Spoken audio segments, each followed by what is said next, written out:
جان سلام، خسته نباشید. بی زحمت ماشین خاموش کنید، مدارکتون رو بدید. بفرما.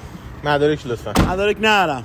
ندارم که نمیشه. بابا مدارک ندارم، ما کارت ملیمون هم نیومده. شما دنبال مدارکی؟ خب کمربند نبستید. باید کمربندم نبستم که نبستم. این ماشین برای آدمایی مثل من طراحی نشده بخوام کمربند ببندم. قلبم میگیره. پیش کنار میخوام برم من. بابا بکشون ور، بذار ما بریم. حوصله نریم.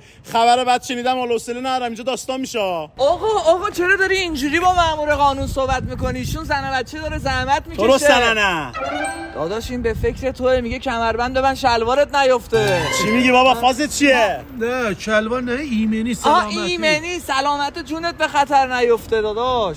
داداش مشتی گول هیکلتو خوردی؟ نوش جونت خوب خوردی.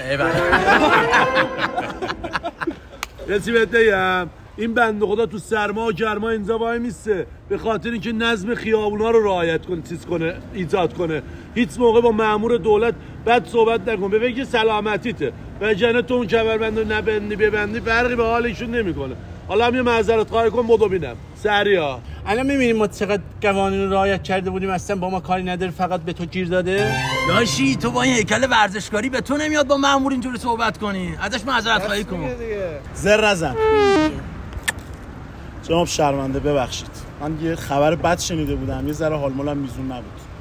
ببخشید. دمت شم. سلام سروان، به من گفتی بزن بغل دستور. خیلی خوب، مدارکتون. مدارک موتور امانتی جناب سروان. مدارک برای چی؟ فکر سلامتیتون نیستید 4 نفر روی موتور؟